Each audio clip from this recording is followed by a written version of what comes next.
আসসালামু আলাইকুম। আপনারা অবশ্যই সবাই ডক্টর দেবপ্রিয় ভট্টাচার্যকে চিনেন, একটা বিশিষ্ট আহ, অর্থনীতিবিদ। তো উনি বাংলাদেশের অর্থনীতি নিয়ে বিভিন্ন বিশ্লেষণ করে অনেক আগে থেকেই। তো আমি ছোটোবেলা থেকেই ওনার অনেক বড় একজন ফ্যান। পরে যখন রিসেন্টলি আস্তে আস্তে কিছু কিছু জিনিস স্টাডি করা শুরু করলাম, তখন দেখলাম যে টোটাল রাষ্ট্রের এগেনস্টে প্যারালাল একটা সিস্টেম ম্যানেজমেন্ট আছে।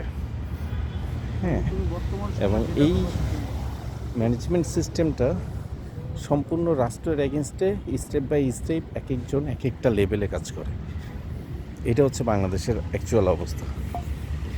তো এই যে টোটাল সিস্টেমটা, প্যারালাল সিস্টেমটা রাষ্ট্রের এগেনস্টে যারা কাজ করে, অর্থনীতিতে এই জায়গাটাকে মানুষের মধ্যে একটা বুকাজ একটা কনসেপ্ট মাথায় দিয়ে রাখার কাজগুলো করে এই দেবপ্রিয় ভট্টাচার্যরা।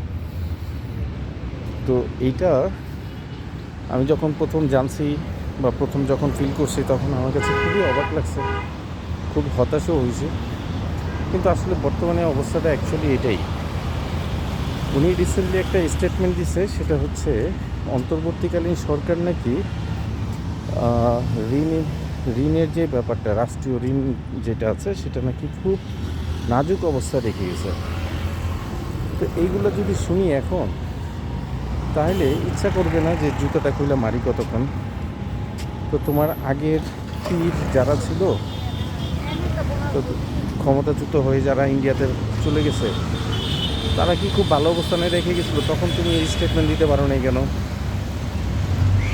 অন্তর্বর্তী সরকার যখন ক্ষমতায় ছিল, তখনও তুমি এই স্টেটমেন্ট দিতে পারো নাই। এখন তারা ক্ষমতা হস্তান্তর করছে, এখন তুমি বর্তমান সরকারের কাছে একটু তেলবাজি করে একটু ভালো জায়গায় থাকার জন্য তুমি এইসব কথা বলতেছো।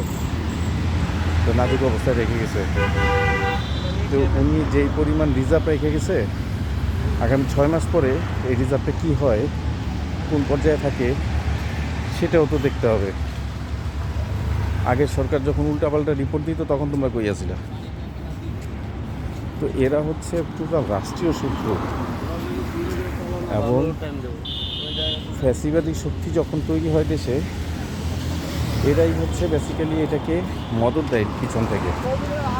এবং এরা এতভাবে সব কিছু মদত দেয়, সব রসদ যোগান দেয়, সবগুলো কনসেপ্ট ডেভেলপ করে, স্টেপ বাই স্টেপ এক একজন এক একটা সেক্টর রেখে এমনভাবে আস্তে আস্তে ওই জায়গাটাতে নিয়ে যায় যেটা আসলে অনেক কিছু আমাদের চোখে পড়েও না অনেক সময়তে।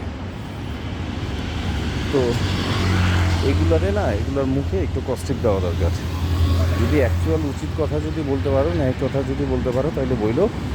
তা নাহলে তোমার এই ভুগিচুরি কথা শোনার জন্য আসলে সময় নেই।